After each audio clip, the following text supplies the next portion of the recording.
trailers, those type of things, and where we put them at, and whether or not it'd be.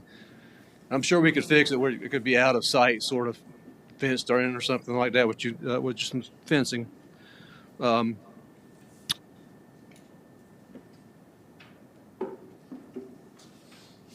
I'm going sort of fast. Is there any questions yet? Be glad to answer them. Our last one is Site 4, the EMS site. We didn't ask for a conceptual plan on this, and the reason is, um, and you'll see it the next slide. It's uh, it's very small as far as where you could put it at. It wouldn't have access directly to the road, the prison camp road. You'd have to go on Edwards Drive. It also has communication tower, and we're not too sure about that. Um, but more importantly to us, and I would assume to you, and I know Lillington for a fact, is residential right behind it. And I'm confident we'd have dogs facing those residential homes, and they go outside, and especially in warm weather, and they bark. I mean, so they bark a lot. So I don't think it's a good site at all. But again, it was mentioned from the sheriff's office, and we just thought we'd take a look at it and just give it as a foresight. So the pros are there's water and sewer nearby. It's near a well-traveled road. It's a central locale in Lillington. And again, the livestock site would be a problem. How feasible is the site too, with that wetland that we're concerned about? Well, I mean, I'm not an expert. However, again, it looks like stormwater runoff in that site, right? Where all the trees are, and it's really a lot of shrubs. The only concern I have, and again, I'm not an engineer, is the 15-foot drop from the front to McKinney, which I'm assuming a good engineer could figure that out. So, and the piece that's important with any shelter is obviously sewer connection and the sewer lines underneath the structure in order to make sure it drops. Because we do use a lot of water, and a lot of excrement goes that way. But as far as the site, though, it's a fairly large site. I didn't do the acreage, but it's I wouldn't say it's double, but it's at least over 3 acres. Yeah, and I think too, my thought on site 2 is that we could look at where we're putting that parking and shift the building away from the trees and put it closer to the drive and look at how we're configuring the parking for that. And that would give us the ability to get away from that wetter area. Give us a little more information on Site 3. On Site 3? So Site 3,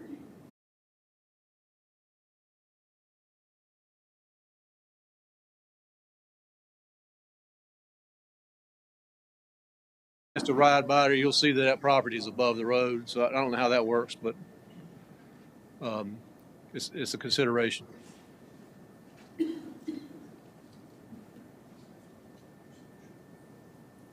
But again, I'll say this much about this particular conceptual plan is, if you look, there's not a lot of room for equipment. Our equipment, like we have trailers, and we need storage for. We purchase a lot of cat cages and dog cages because they get roughed up. And their storage was inside the facility, but I wouldn't put money on it that'll cover everything we need. Well, I like Commissioner Witherspoon. I don't think that site number 1 is the right place to put an animal shelter.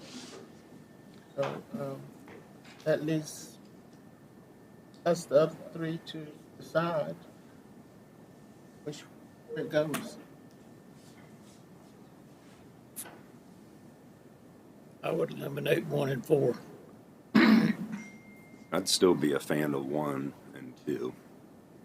If site 1 makes sense, I mean, besides the comfort of inmates, I really don't think that's really too much of a factor here.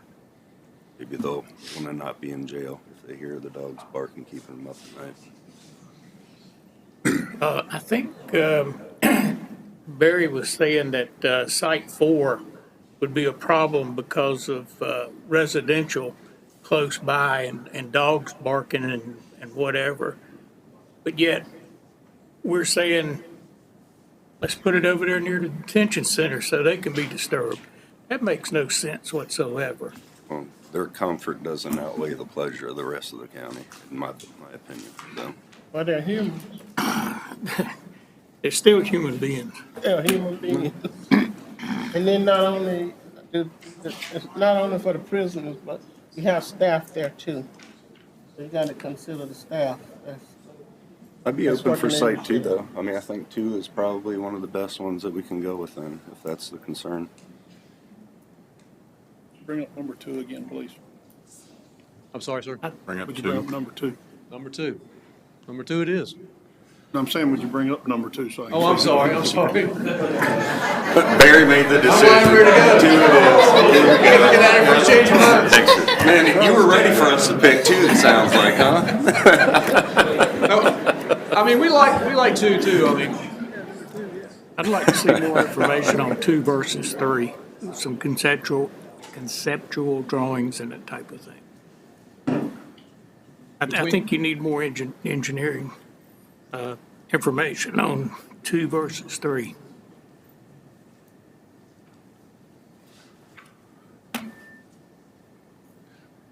well, I wonder if we could do an RFQ based on site 2 and 3.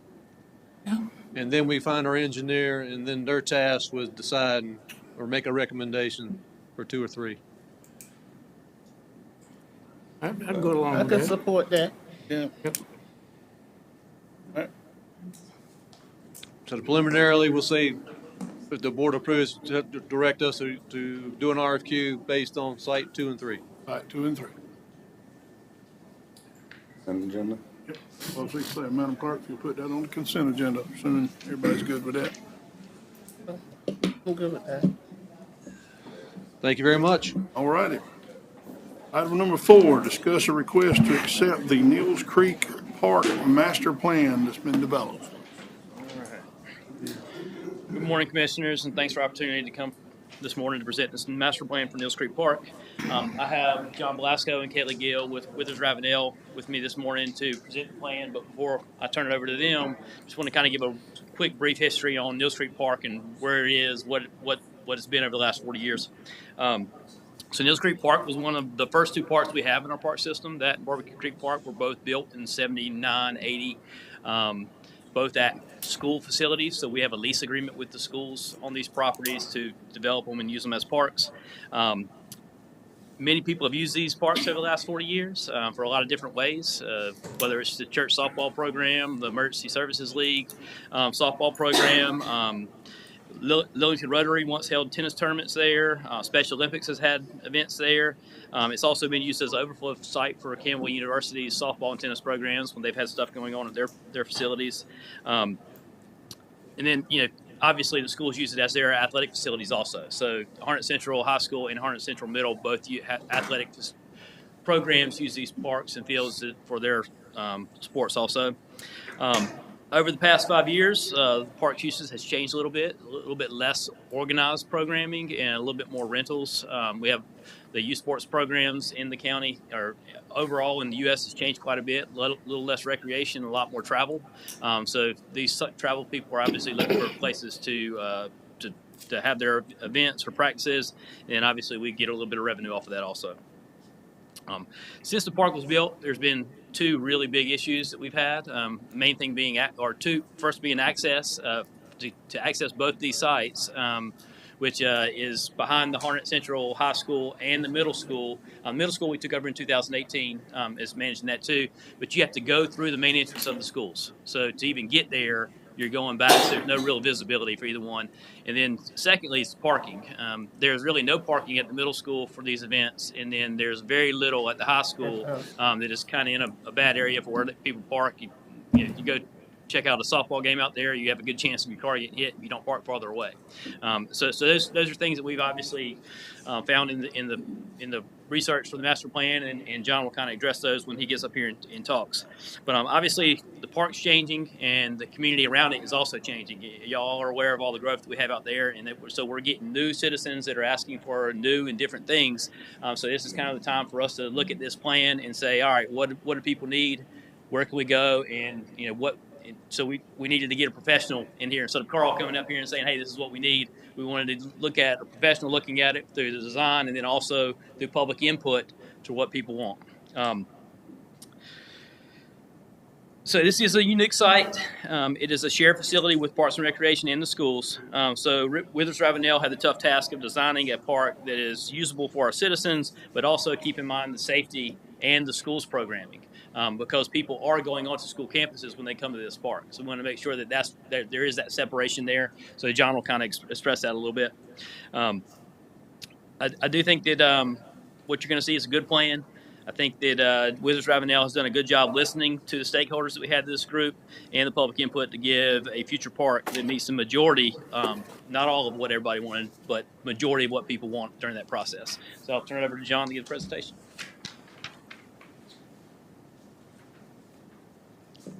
Good morning, Mr. Chair and members of the commission and staff as well. I'm excited to be here. John Blasco, landscape architect and senior project manager at Withers Ravenel. We've been working with Carl for the last 6 or 7 months.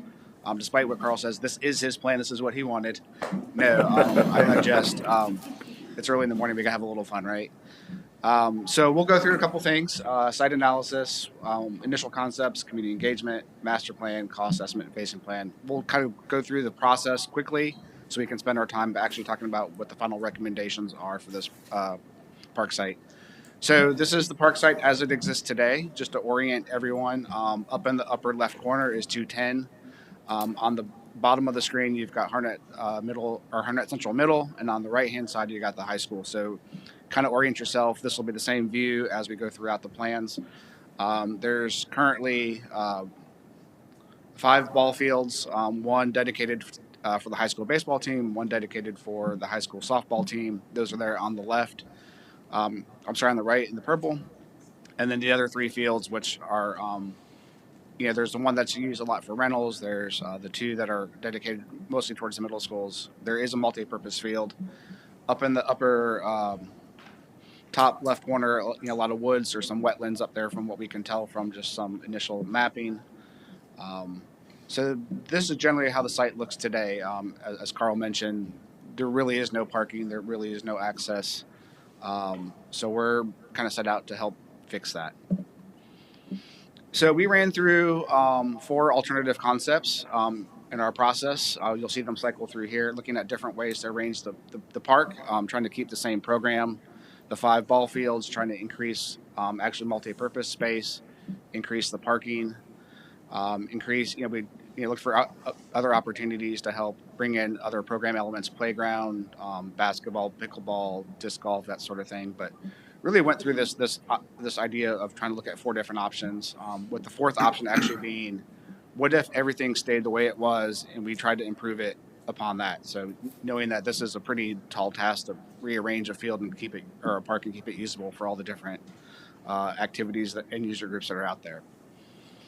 So as Carl mentioned, we did work with a stakeholder group that was made up of members of the schools. We had the principal of the high school, assistant principal at the middle school. We had user groups. We had experts in the field. So we had a variety of user groups. We actually went out to the community. We had a couple open houses to solicit feedback. We had an initial open house to get us just learn about the site. We had an open house to present our alternative concepts. In addition to the open houses, we also put our work online for a couple weeks at a time for a survey, to collect survey results. So what you're seeing here is some of those survey results. You can see that some of the priorities that were selected, parking is a big one, restrooms, because right now there's really nothing out there. Maintaining, the different fields, the vehicular circulation, a lot of things that you'll see in that final plan are really kind of the highlights of what came out of this, kind of community engagement effort. And you'll see that option A really kind of had the most strength in terms of preferred concepts. So what we ended up with after all that process of working with the community, working with stakeholders, working with Carl and his team, working with the experts in our office, this is the final plan. So we're looking at the high school softball and the high school baseball field remain as is. We heard a lot from the high school that softball field really needed to stay there. It's got its own identity. It's where people know. It's got the signs. It's got the bleachers. It's got the concessions. It needs to stay there. So we took a little bit of liberty with some of the other areas, rearranging the fields. So the option A that we saw earlier that gained a lot of traction, had 4 fields and a pinwheel. That didn't work with 100%, with keeping with their desired program. So you'll see there the 3 different fields, different sizes, can accommodate different age groups, different leagues. So we've got a lot of flexibility in those fields. And even with the bigger ball fields, if it wants to be used by a younger team, they can do movable fences. So that it really provides a lot of flexibility within the program. We're also incorporating 2 multi-purpose fields. One would be a full-size soccer/football field. The other one being a half-size, knowing that you can still get a lot of practice in, whether it's the football team, whether it's the soccer team, whether it's lacrosse. They can still get a lot of work done in a half field. It's not often you're playing full field scrimmage. But some of the big things you see too is all that gray to the top. That's all parking. We've added over 200 parking spaces within this project to really help, give the patrons a place to park. We've got access off of 210 now. That's a big move. I'm thinking about, as Carl mentioned, do we really want to bring people in through the high school, through the middle school? No, we want to avoid that as much as possible. So now we've created a really strong access off of 210. It works really well with the adjacent townhome communities and their access points. We understand that as part of that townhome development that's happening, there's a multi-use path being built along 210. We would continue that across our frontage. So now we're creating, not only are we creating vehicular access to the site, we're creating pedestrian access as well. Up in the upper portion towards 210, we're looking at a large playground. That draws a different user group because what we have now is really all the athletics. Is there an opportunity to draw a user group? That parent who is home during the day with their kid wants the kid to get outside, so there's an opportunity for play. And the beauty of it being where it is you can easily isolate that from the rest of the park so that we can install gates along the parking lot so that the ball fields are only accessible after school hours or weekends, where that playground stays accessible from dawn to dusk, giving that different user group. We've got the existing tennis courts at the bottom now, closest to the middle school. We thought maybe a good opportunity would to do pickleball courts adjacent to those.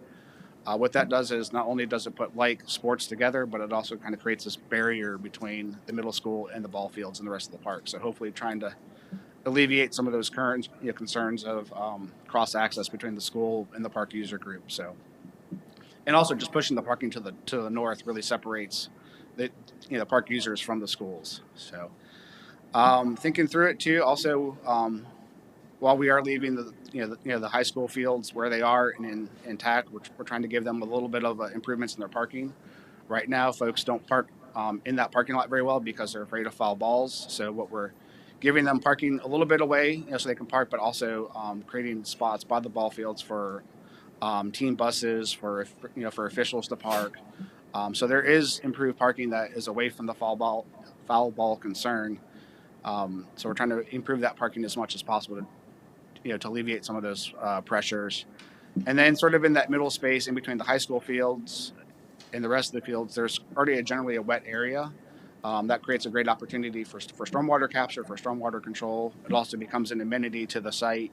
There's some really nice big tall trees in there, kind of open, almost like a prairie in a way. So the idea of if we can put some boardwalks through there to help create some other interest. And so while parents are at the fields with their kids, maybe they want to go for a walk, there's a loop around the park. They can walk, a mile or a mile and a half around the park and get some exercise in while their kids are playing. So, and then we've got a little space sort of across the driveway on the lower portion of the site. You can see that kind of green blob.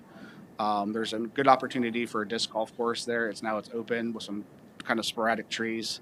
It creates a really good opportunity for a small 9-hole disc golf course that would not be a huge draw, but just a nice additional amenity for the park. So that's generally what we're looking at for the master plan. I think it does a great job of buffering against the neighbors to the north. It does a great job of connecting and providing access to 210. It does a great job, I think, of separating park traffic from the schools. And it provides that additional parking that is so desperately needed while providing a really nice aggregation of these different program elements in a way that really makes a lot of sense. So how do we build this?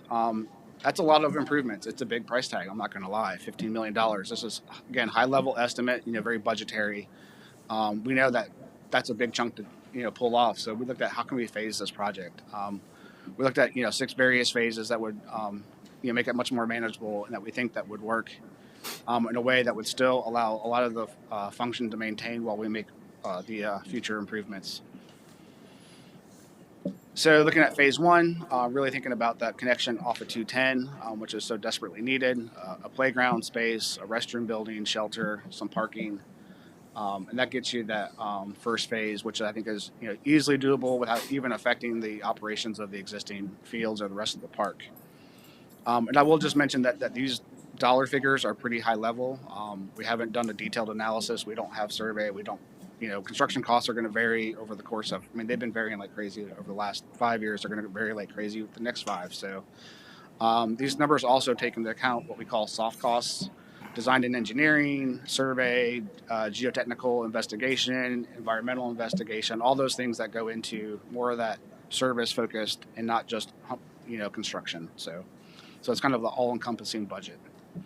Phase 2 expands upon phase 1, looks at the first 2 ball fields, some additional parking, looks at a scorer's tower, and then that would support those 3 ball fields, looking at some shelter, some shade opportunities, and now that we're introducing this impervious surface, we need to think about stormwater control, so that would incorporate that stormwater control as well. Phase 3 really completes that whole athletic complex. So now we've got the 3 ball fields, we've got the multi-purpose field, we've got most of the parking installed, most of the sidewalk connections, thinking about connections from the new facilities to the high school facilities, thinking about how can we improve the stormwater control within that sort of wet area in the middle. So again, this really starts to, you kind of see it all kind of coming together. Phase 4 looks at just a small trail that kind of winds through the woods. It creates that boardwalk connection I was talking about. Really provides that extra amenity.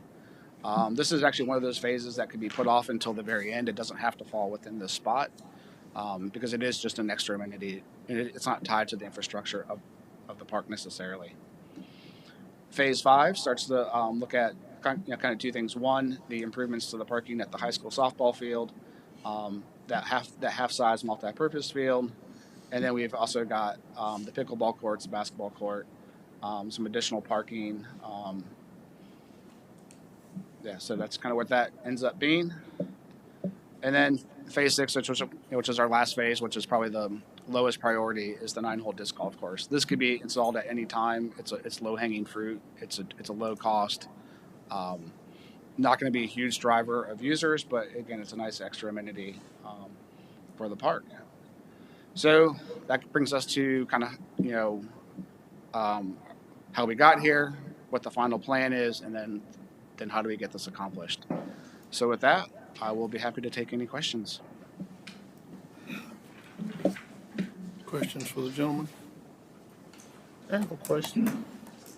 Did you say that you are going to be entering and exiting on 210? Yeah. So the park traffic. Let me get back to. There, how to go backwards. So park traffic would actually come in off of 210. So now it currently comes in through.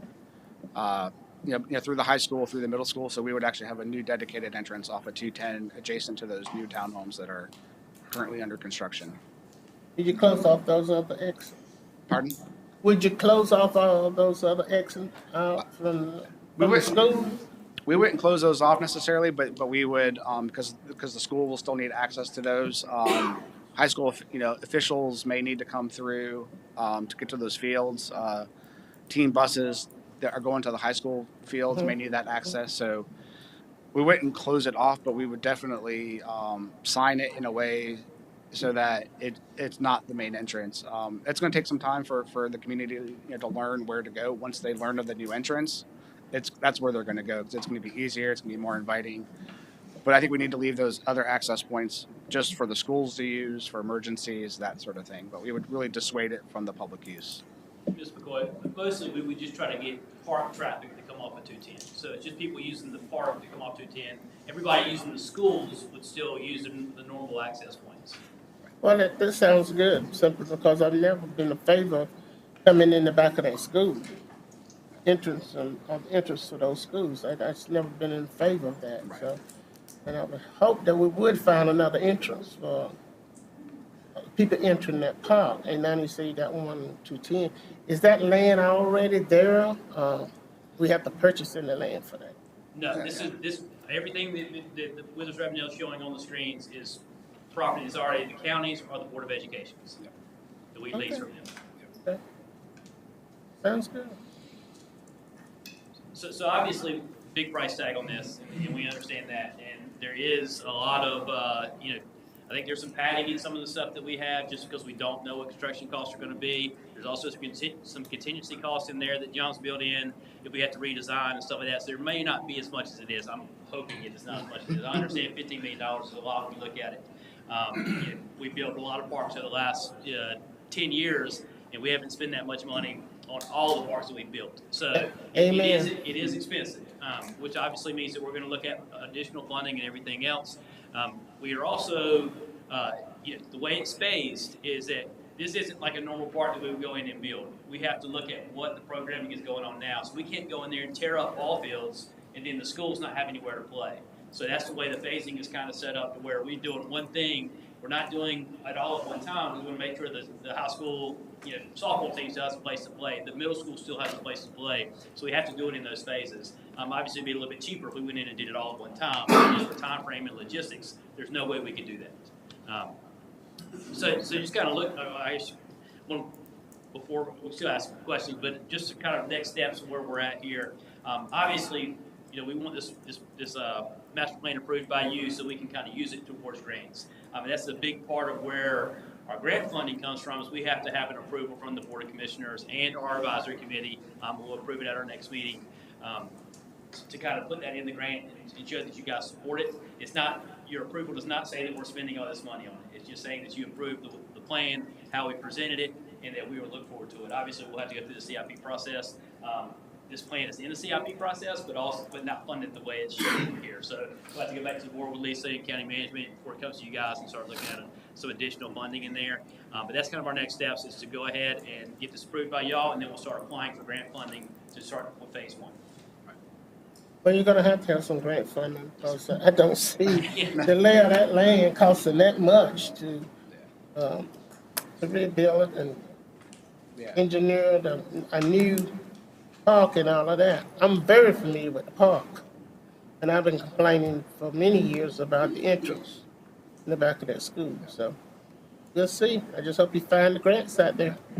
And I will say too, with the funding, there's a lot of decisions that still need to be made. The playground, is it a destination playground where you have, a $1 million playground set up in a $500,000 restroom, or is it a smaller playground that's $250,000 with a, $100,000, prefabricated restroom? So there's a lot of decisions that just at this level have not been made, and that when we get to those next steps that Carl mentioned, once we get a project identified, they go through the RFQ process, get a designer selected, then you really start to drill down on those details and really what does that mean? So hopefully we're trying to show a worst cost scenario.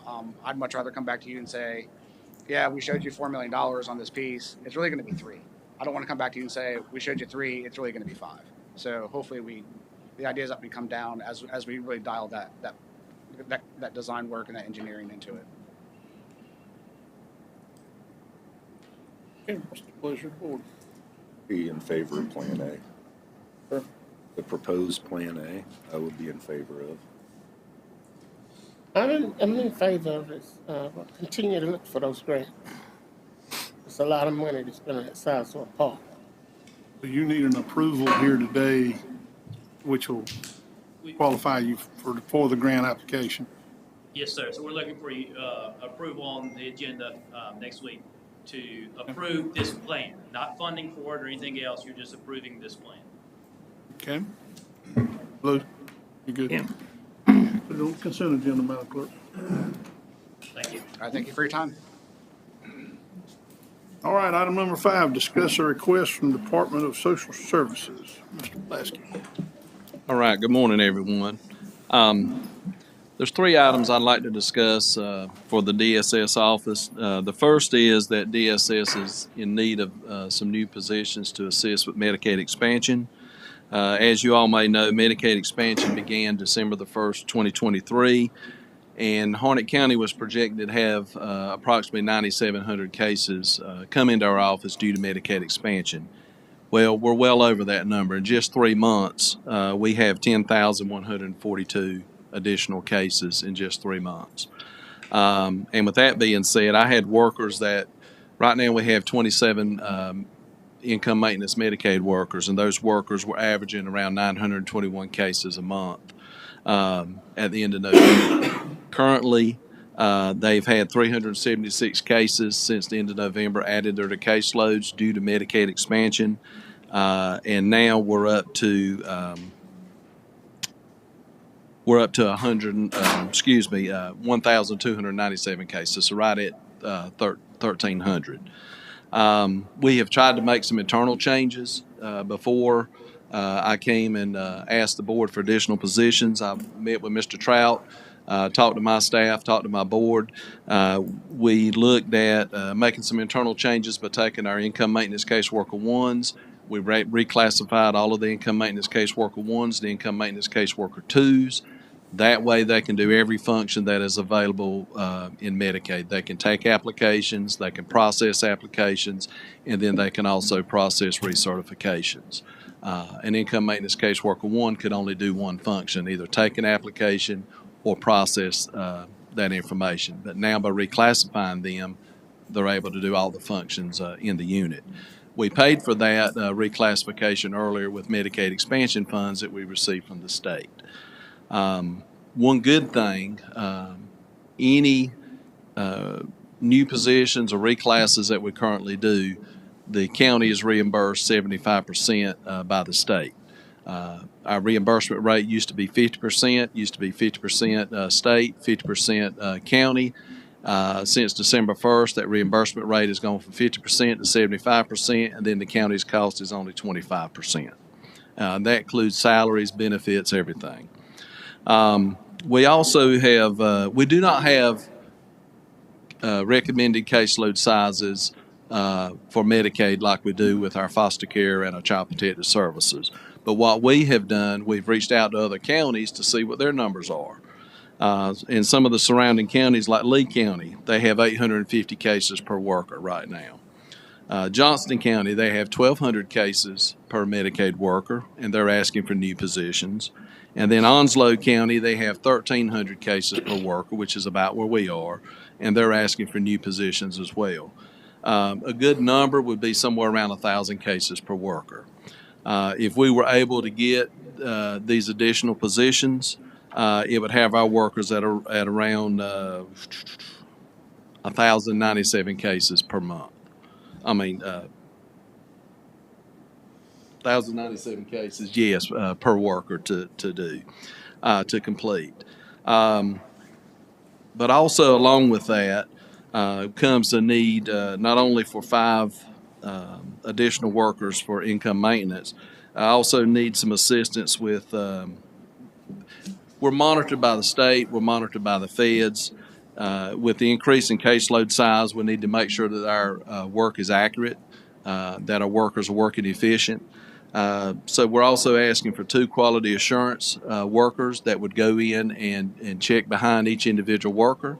When you have a new income maintenance worker come on board, every single case that worker does until they're off either their 6-month or 9-month probation has to be what we call second party. Every single case has to be monitored, audited by someone within the income maintenance unit. And then once they come off probation, we still have 62 cases a month that internally we have to audit or second party, and then we have to send those numbers up to the state as far as what the accuracy rate and everything is. But we're also mandated by the state through our memorandum of understanding to have a 95% timeliness rate on Medicaid cases, meaning that all the Medicaid cases that come in for a month, at least 95% of those cases we have to have processed timely, which is a 30-day period. We have to have them processed in a timely manner. And when you have 10,000 new cases, or almost 11,000 new cases come in 3 months, staff is overwhelmed. The working comp time now. Fortunately, some are able to, work at home maybe on the weekends to help process some cases, but we're just being overran. We projected to have 9,700 cases, and we have surpassed that within 3 months. So I'm asking for 5 income maintenance caseworker 2s needed to take Medicaid applications, process them, and do annual recertifications. I'm asking for 2 quality assurance trainers needed to monitor the work that's being produced to ensure accuracy, timeliness, and the number one thing is to prevent county paybacks. I don't want to have to come to Kimberly or come to Mr. Trout and say, oh, we need some money because we were in error and we've got to pay so many thousands of dollars back to the state. But they will also provide training in any areas where they see, there needs to be improvement. And with that being said, we also need income maintenance supervisor 2 is needed to help manage the number of new employees. They will also monitor cases. They'll train staff. They'll monitor reports, perform evaluations on employees, and work with state monitors while being audited. So those are some new full-time positions that we're needing, but also part of something we're asking for is a reclass for a data entry operator to become an income maintenance tech. We currently have our data entry operator serving like as a clerical person. She answers phone calls regarding Medicaid, and then if somebody needs to change an address, change a household size, request a new Medicaid card, she is doing a referral and sending that referral to the caseworker, and then the caseworker has to stop what they're doing and make that change. If we can reclassify her to an income maintenance tech, then she has access to NC Fast, and she could actually go in the system and make those changes without it being referred to a worker, and the whole system would just be more efficient. We actually have some lapsed salary. I talked to Mr. Trout about this. We have some lapsed salary that could cover us if you approve this for the month of May and June. Lisa was kind enough to work the figures up for us. To cover the salaries and benefits for May and June would be a total of $89,262. But then the county share is only going to be 25% of that, which would be $22,315 to get us through May and June. Now, the total cost, if you were kind enough to give me these positions that were needed for the next budget, the total cost for the 8 employees plus the reclassification would be over $535,000. But with the 75% reimbursement, the county would only have to invest $133,000. So you get in 8 employees at a cost of $133,000. And that's due to 75% reimbursement from the state. So that's what I have on my first item right now. Are there any questions? I would like to see this in a hard copy. Okay. All this information. Okay, I thought, Do we have that?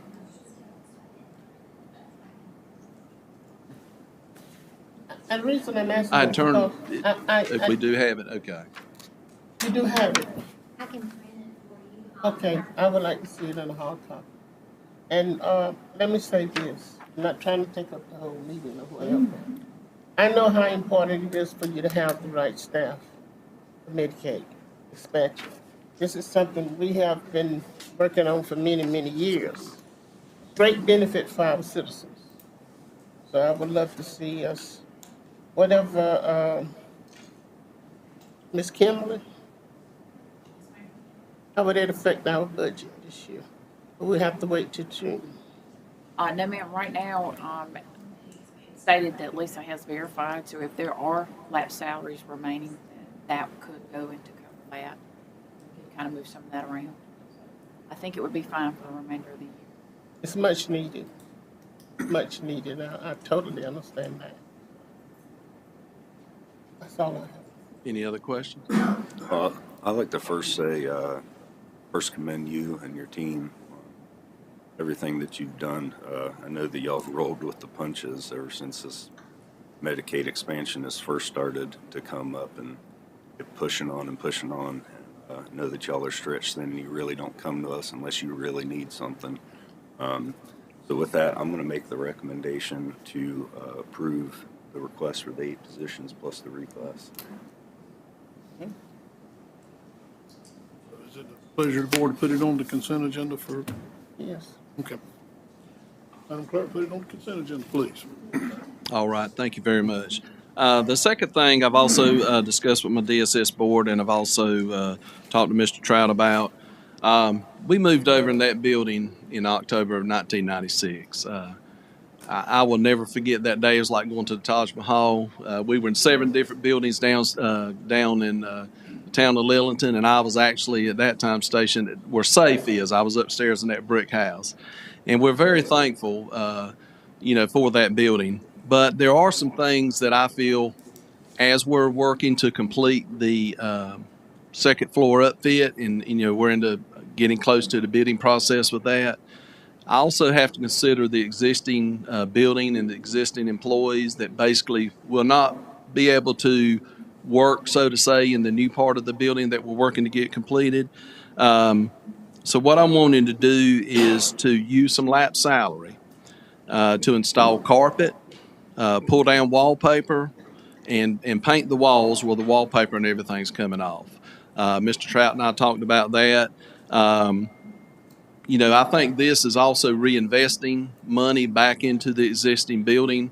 This is going to make employees, it's going to boost their morale. They see that the commissioners and the county's reinvesting back in their workplace. They see that we're taking it serious, that there's a need to upfit buildings and keep them looking very, very nice. It's hard to believe we're 28 years in, but we are. We've had, the reason I want to put carpet down, it would be the carpet squares like we have right now. But we've had some employees, their rubber shoes, their soles will get caught on the white tile. They slip and fail. Some have almost fallen. It's loud. But if you put carpet in the hallways, it would be more of an industrial type carpet squares for high traffic areas. It'll cut down on the noise, but it would just make the building look much nicer. And I think if you have employees that feel like they're coming to a nice workplace, they have the tools and everything they need to do their work, it's going to boost the morale, and I think it's going to definitely increase productivity. But we have a price right now from Southeastern Interiors that all that work could be done of $79,944. I'm in the process of trying to work with Andrew Paint and Wallpaper. I've talked to Renee over in the finance office. We need at least one more estimate. The gentleman came last week to look at the carpet, but they got another gentleman coming to look at the wallpaper, pulling the wallpaper down and doing the painting. So I'm working on getting a second estimate. But that's something, if we could use lap salary, we could cover that cost, and it could be done between now and the end of June. So that's the second item I wanted to discuss with you. And then the third item is a need to, while we're doing that, to also replace some of the desks. A lot of the desks, actually 134 desks need to be replaced. We've got 220 employees now. Those 134 desks are original desks that have been in that building since October 96. They're 28 years old.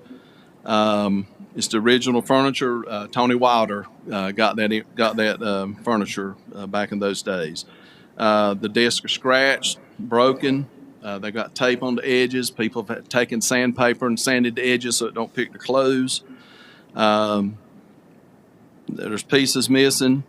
But if we could replace these 134 desks, it's going to boost employee morale, make them feel valued and appreciated. It's going to show the employees that we're aware of the workplace needs and they're willing to accommodate them. Those employees work 8 to 10 hours a day in their office and spend a lot of time in there. So I think it needs to be something that's definitely fitting for them. Right now, we have one estimate for the desk.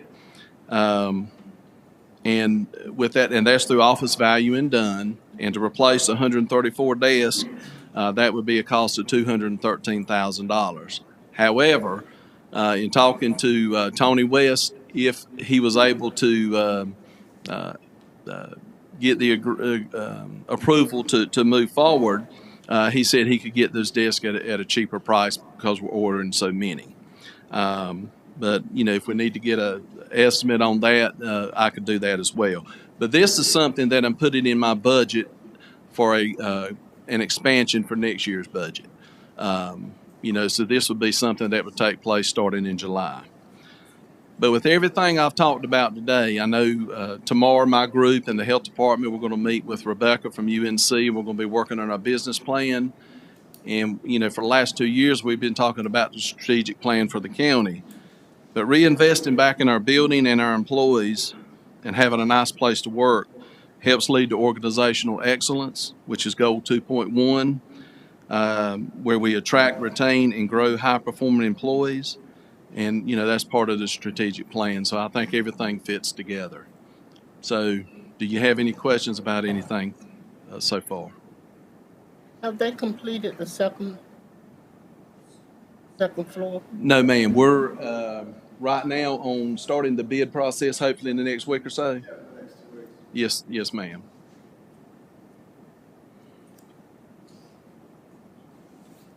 I totally agree with the carpet, wallpaper, and painting because it's definitely a dated building over there walking through the hallways, so I can totally understand that. I would like to see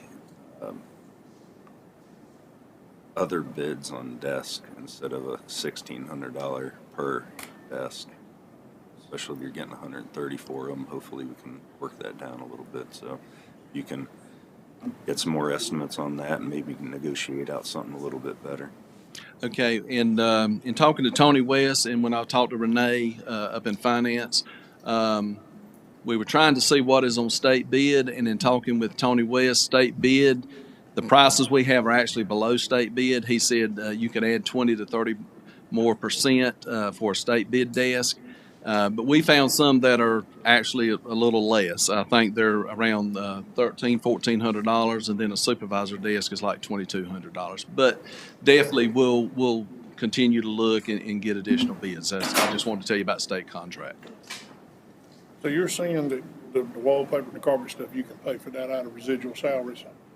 Yes, sir, out of lap salary. Yes, there's $79,000 I could cover out of lap salary between now and the end of June. The desk and stuff put on budget? Yes, sir. Pleasure of the board. So, yes, needed. How is that, Madam Bean County? Is that good? I would, before we put it on the agenda for next week, I mean, I'm okay putting it on the agenda, but based on the lapsed salaries, I really would like for us to go back through and make sure that we've got enough, because I know we've moved some lapsed salaries out to cover contracted services and some temporary workers that they have needed to address a lot of these emergencies. So could we just, I mean, I'm fine putting it on the agenda, but could we possibly go ahead and just verify that we are going to have lapsed salaries left? Because if you'll remember, when we changed our payroll cycle, we'll close the year June 30th, but we still have 2 additional weeks of salaries and fringes left to go. So I would really like, if we could, if you don't mind. If we put it on for further discussion next week, will that give you enough time to verify what you need to know? Yes, sir. And then could we also write it up in a way that if everything settles out okay, that it would give you the ability to vote on it as well? Because the department would still have to do a budget amendment. There would have to be contracts, routing, and things like that. but the okay to move forward would still be able to be done. But I would just like to be able to verify that because we are, I just want to make sure we've got enough money for all of that. Okay. What's the pleasure of the board? I have another question. Yes, ma'am. How far are we from completing that second floor? Because you're talking about all this added staff. Do you have the necessary room for the staff? As I told Mr. Trout, what we would probably do, bringing in 8 additional staff, we'll probably have to work with some of our senior Medicaid staff and maybe do like 1 week in the office, 1 week out, sort of like we're doing with the social work department now due to being out of space. But once we added these 21 additional spaces in the second floor, we would bring everybody back in and we would have additional space. Yes, ma'am. But right now, no, ma'am, we do not have it. So you would be using that second floor Oh, yes, for ma'am. that addition? We would definitely be using that. And we would still have some vacant space for future growth. Well, that's a great thing because, it's much cheaper for us to have your staff here and spread it all over the county. And that's the way it was 8 years ago. Right. Spread it all over the county and it costing us a fortune. So, thank you. Yes, ma'am. Thank you. Chairman, make a recommendation to put this on as a separate line item next week for further discussion. That way staff can come back. Everybody good? Madam Clerk, did you get that? All right. Thank you. Thanks, sir. All right, item number 6, Developmental Services briefing on upcoming public hearings. Right. Good morning, Commissioners. It's a pleasure to be here before you all this morning. What the Development Services is bringing before you is a text amendment. It is internal, meaning it is being requested by the Harnett County Development Services. So the type of change is a revision. And the purpose of this text amendment is to revise the language in the ordinance which specifies the review officer's procedure for reviewing plats. So currently, the ordinance states that the review officer shall review each mapper plat prior to being submitted to the Register of Deeds office for recording. However, it was brought to the attention of Planning Services by Matt Willis with the Register of Deeds that this ordinance does not fully comply with North Carolina General Statute 4730.2. So this general statute states that not all plats must be reviewed by the review officer before being recorded with the Register of Deeds. There are some that are exempt from this requirement, such as control surveys or existing boundary plats. So staff worked with the Register of Deeds, GIS, and legal to revise our ordinance to read that the review officer shall review each mapper plat required to be submitted for review prior to being submitted to the Register of Deeds office for recording. Staff is recommending approval of this text amendment as it brings us in compliance with the North Carolina General Statute. And at the March 4th Planning Board meeting, the board voted unanimously 5-0 to recommend approval of the requested text amendment. I believe that Mr. Willis is here today. Matt, was there anything that you wanted to add? If they have any questions about it, I'm happy to. Okay, perfect. And staff's open for any questions. Questions for staff? Put it on for public hearing. So, Okay. Thank you.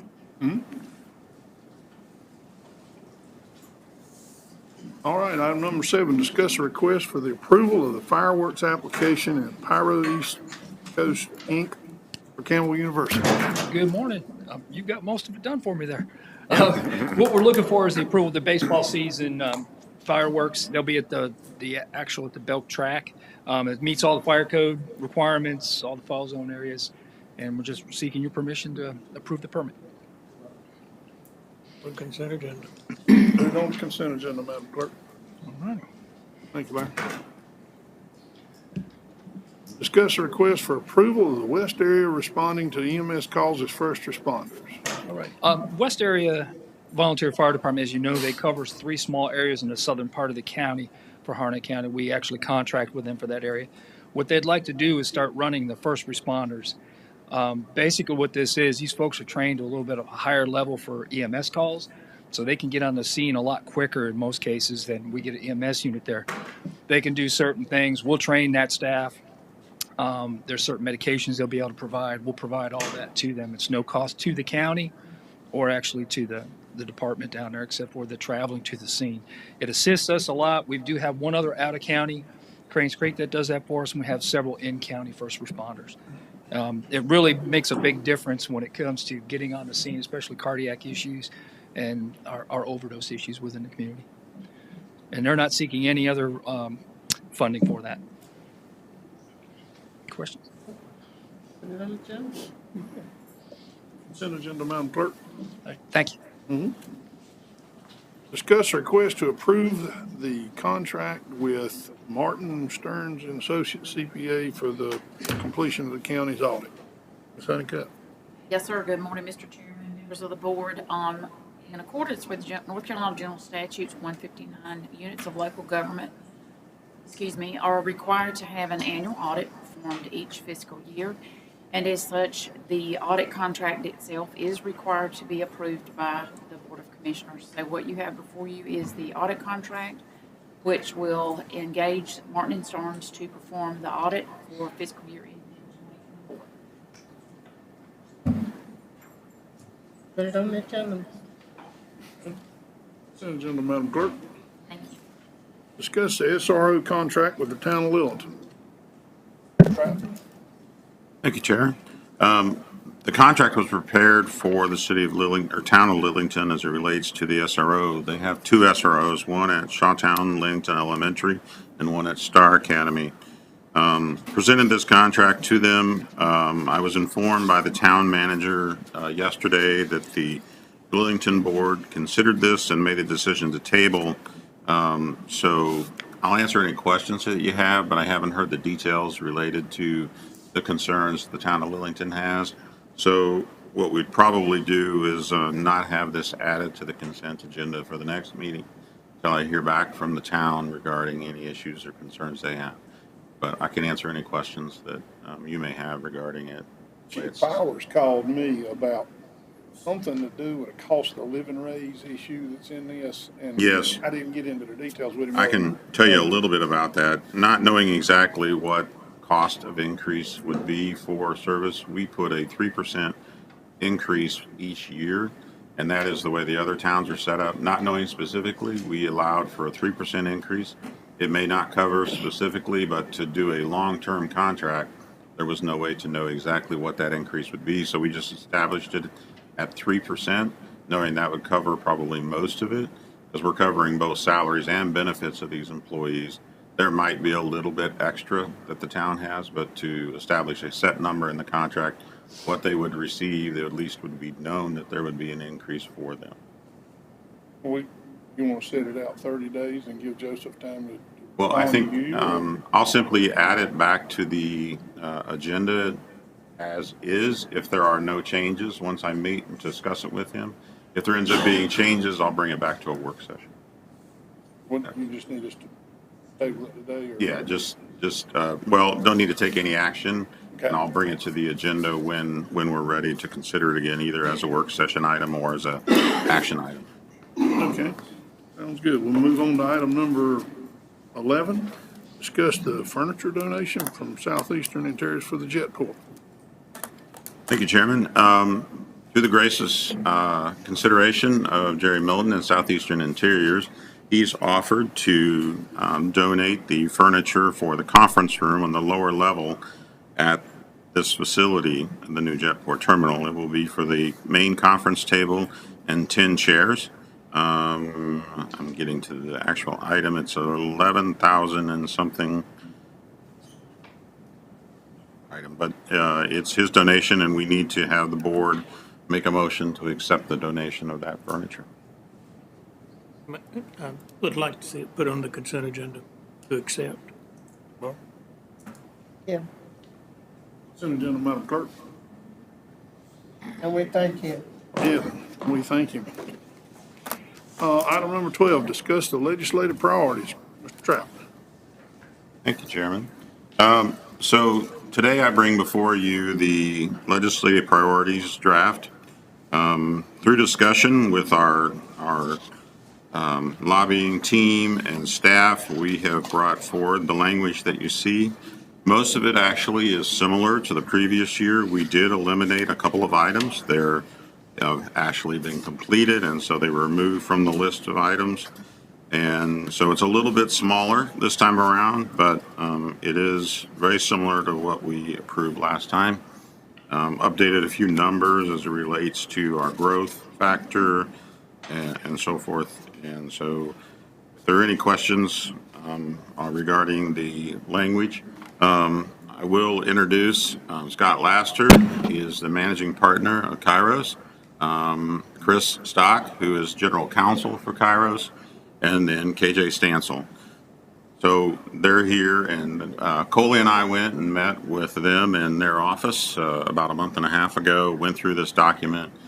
They feel the priorities are worth considering again going forward. And so I'll answer any questions you may have on that, and then we can go into the funding priority list that I presented to you earlier.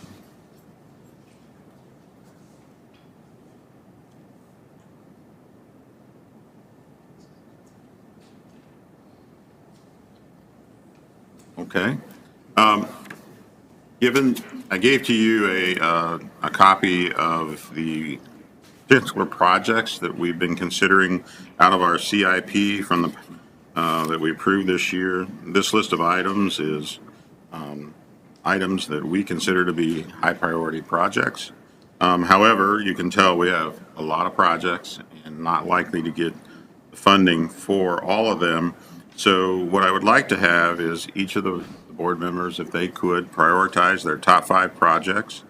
And after they've completed that, please provide it back to me, and then I will do a tally and we'll determine what to put down as our main priority projects as we go forward, so that we can provide a approved list of projects prioritized for our legislative delegation to ensure that we're pursuing the funding for projects that are our highest priority. Okay.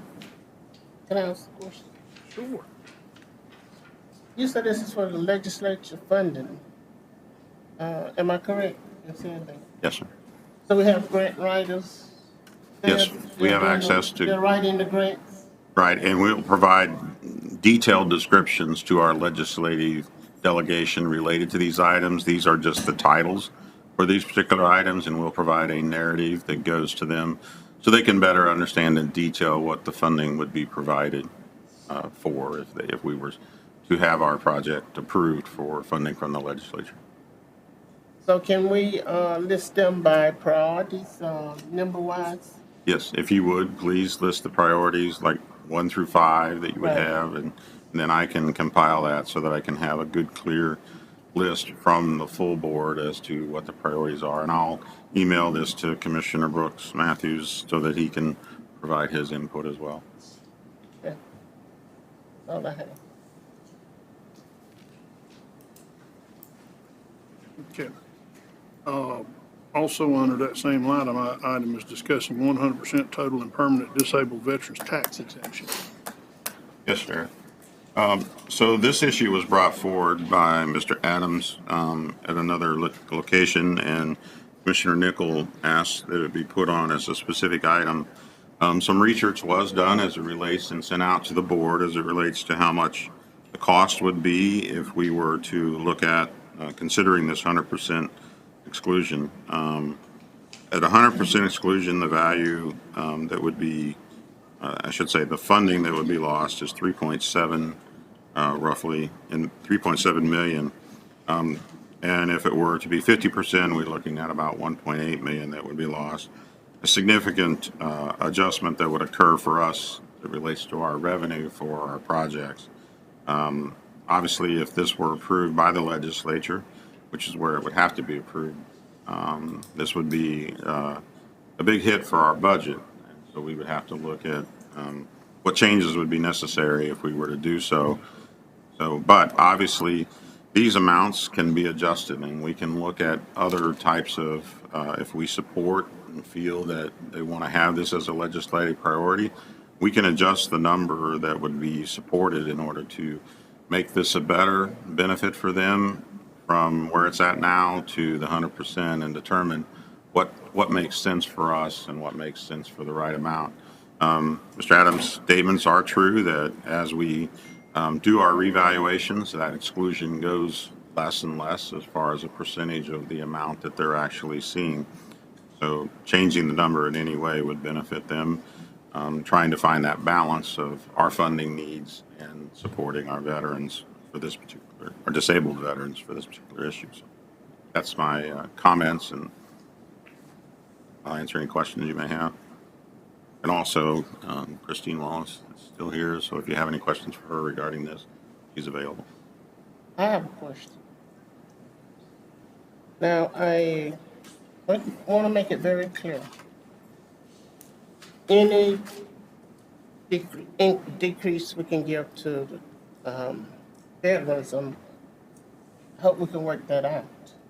But I have a deeper concern, not only for the veterans, but I'm thinking about our senior citizens here in this county, especially those, let me back up. For the veterans, I think if we're gonna do whatever percentage, increase our percentage, we need to look at if that veteran is totally disabled. Because we have some veterans that are disabled but they still work. Another thing is that I'm concerned about the senior citizens too, as well. And we're gonna look at for veterans, we need to look at it for the senior citizens. Because many senior citizens only get their Social Security. And that, to me, is not a lot of money. So I'm saying if we're going to look at the veterans, look at the senior citizens in this county. So can that be done? Can we have Ms. Wallace come up? What is the current exclusion for our senior citizens? I believe it's actually more than what veterans get now, correct? So senior citizens get $25,000 or 50% of the value excluded based on their not their salary, based on their income. So they get the greater of the two. So they get up to 50%. They get up to currently. 50%. Veterans get $45,000, and that's a flat across the board number, regardless of their income. So senior citizens are already getting more than veterans currently. But I'm not questioning veterans in increasing. Well, no, I agree with you. If we're doing something with the senior citizens, you know. This is something that I'm very passionate about, and this is something I have spoke to our state representative about, and asked them to look at it on the state level. Yeah, we looked at it like 3 years ago too, and I think we had numbers for certain individuals. I think over 65, and also better, but we couldn't make it work. Our current budget. Well, I'm not against the veterans. Like I said, my brother took 27 years in the military, and anything that they are entitled to, I think they should get. But I still want to look at seniors as well as veterans. I know that 100% would be a lot, and it kind of be detrimental to our budget. But I really think that we should take a look at. I mean, if seniors are at 50%, you know, and if we can do something kind of spearheading what the rest of the state's trying to do right now, I mean, at the least, I would say 50% for 100% disabled veterans. If we can look at that avenue approach, at least it's more than the 45. And maybe, or even if we can match it with like 45 to 50, depending on what the exclusion is, $45,000 to 50%. Kind of like it's set up for the seniors with the 25,000 to 50. So. And in the research that I was able to pull from our data, if the legislature decided to go with a 50% exclusion for all disabled veterans, that would only be $1.8 million of lost revenue to our budget. So it's not quite the impact that it would be at 100%. So that may be something they want to consider. And that's for 100% permanent total 100% disabled? service, so that disability has to be a service-connected disability. So from their time in service, that they were labeled as 100% disabled from the Veterans Affairs.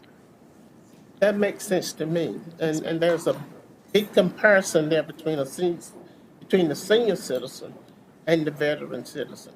I think both deserve let state legislature look at this. I've talked to Representative Kenny about it. Most senior citizens, their only income is their Social Security. And many have not worked on jobs that provide them with a high retirement or whatever for Social Security. All they're living on was what their earnings were from payment into Social Security every year. So that's why I know I'm not saying it can be done, but if we're going to make this move for the veterans, and I think the veterans certainly deserve it, we need to look at the seniors too. I believe there's a House bill that is currently sitting up now. It's that I believe already got approved in long session. They're about ready to be working on it here in short session. So That would change this coincides amount. with this, yeah. You guys aware of it? There was some attempts to help out veterans as far as property taxes and other considerations. I'd have to check and see the status where that went to. Might have passed out of the House, but Gotcha. Good deal. I'll just look it up. What's the pleasure of the board? We'll put this on for further discussion. I would agree to that. Okay. Lou? We're gonna move it to another work session. On for next week. Pleasure. Next week or another work session? Well, I think we still have some time as it relates to, we could put this item on the work session the 26th relates to, and then add it to the legislative priorities if we're determined that as a board support the legislative priorities, we could add this to the 26th. That would allow us time to check the existing bill, and if one of you has a recommendation, I think Commissioner Nickel was making one, we could write up that specific language, modify what I prepared, fit, but if you supported a certain level of exclusion, then I can modify the language. Okay. Start at that point. Set it over for, what did you say, the 26th? 26. Get that, Madam Clerk. Okay, item number 13 I had put on there because I've got a few questions I need answered. You gentlemen are with K-Rose? Yes, sir. Okay. And Mr. Stansel, are you with K-Rose or were you with K-Rose or what exactly is your status now? I was. I'm a registered lobbyist for Horry County still. So that's what I was trying to figure out is we contracted with K-Rose, but I understood you, matter of fact, you came up and introduced yourself to me a couple of weeks ago and said you were going to be doing our lobbying work. Yes, sir. And along with them. Okay, so maybe I'm trying to figure this out. If you're not with K-Rose anymore, how are you still doing it? I am a subcontractor from Kairos. Okay. You gentlemen want to address that? Yes, sir. I'd be happy to explain. So as Mr. Stansel, by the way, Christopher Stock, General Counsel for Kairos Government Affairs, as Mr. Stansel just elaborated, so he did work with us up until I believe it was October of 2023. It was not our ability to subcontract as through the agreement that we have. We had a section 15 of our agreement specifically says no assignments without the written consent of the county. Therefore, we had said that it wasn't essentially our decision. We'd be able to put an agreement in place to allow for the county to make give us the written consent that was needed and necessary for Mr. Stansel to be able to be an independent contractor for Kairos under the contract that we have with the county. We received that agreement in writing. I believe it was November 30th. So we have been proceeding with that accordingly. My message has been, and we've continued to say, we will do what the county directs us to do. If it means that it's just going to be Kairos, we will do that. If it means that it's going to be Kairos with Mr. Stancil and Eagle Eye, we will do that as well. Just wanted to make sure I gave you clarifications and answers on those things. Okay, and just for a point of clarification here, these questions have come up, and that's why I asked for y'all to be here. So you're saying you have a written agreement from the county allowing you to sub to work out? Well, if I could assist, they contacted me to make sure that I was aware that this was the possibility, that they would want to subcontract and allow Mr. Stancil to continue to work with them. I responded saying, yes, I didn't have the issue. So the response from the county was from me. I thought that I had the authority to do that. Obviously, the board could make the decision if they were not in favor of that decision that I've made and make that change if they desired. But I thought that I felt like I had the authority based on the contract is continuing to be with Kairos, and the time was going to be split and the fee would be split between the two agents. Okay, good enough. That clarifies that. Thank you, John. As far as I'm concerned, anybody else got any questions?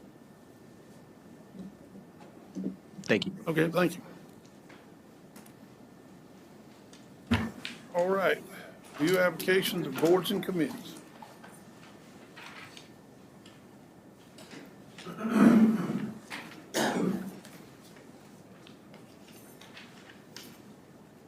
The Juvenile Crime Prevention Council.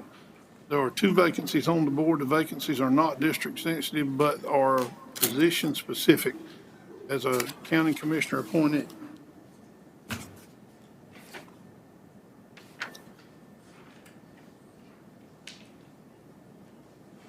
Anybody got anything they want to nominate, comment on it? All right, Community Child Protection Team.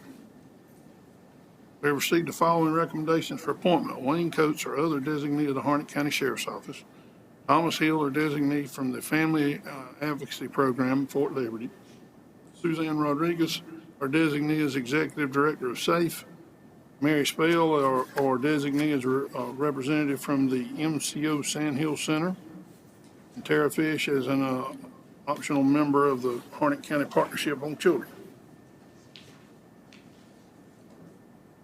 I recommend we put them on the agenda for approval. I thought the agreement for the LME-MCO took effect a couple of months ago or a month ago. February 2nd. It was February 2nd that the new LME Okay. took over. So why are we still doing Sand Hills? Why are we not doing Alliance? Good point. I don't know. I wasn't aware of specifically with this, but it was, it will go to, Melissa's sharing some information. It will go to the Alliance in the future.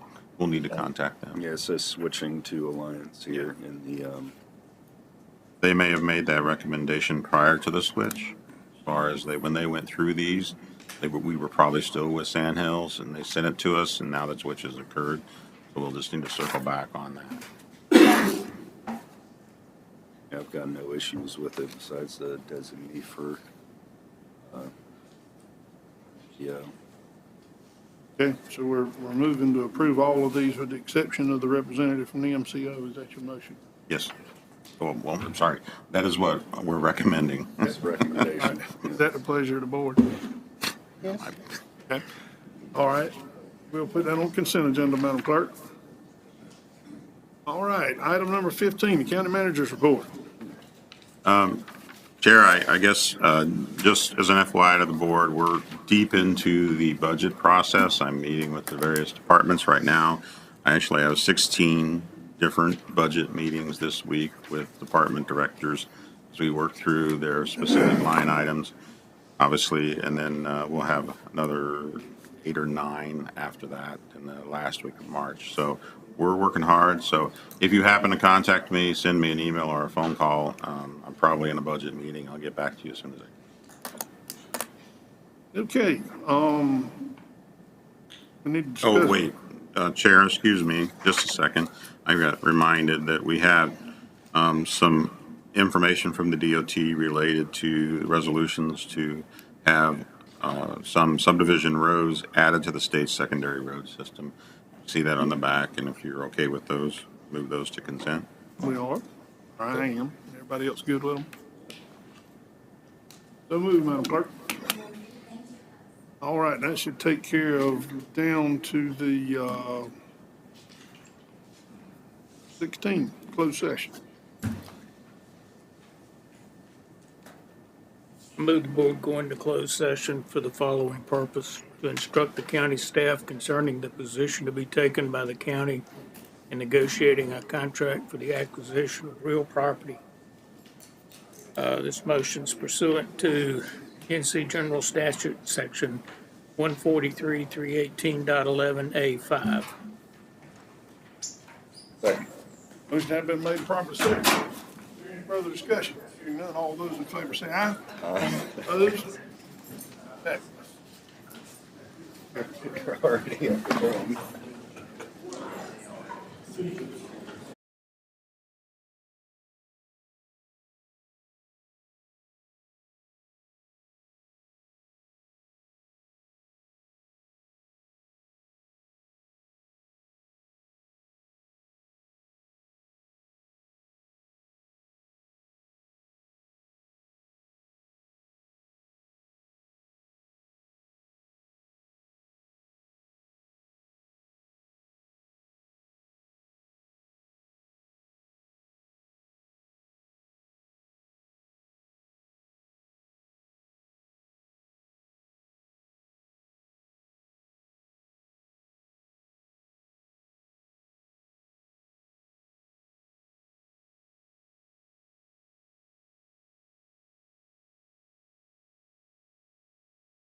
there a motion to adjourn? So moved, Mr. Chairman.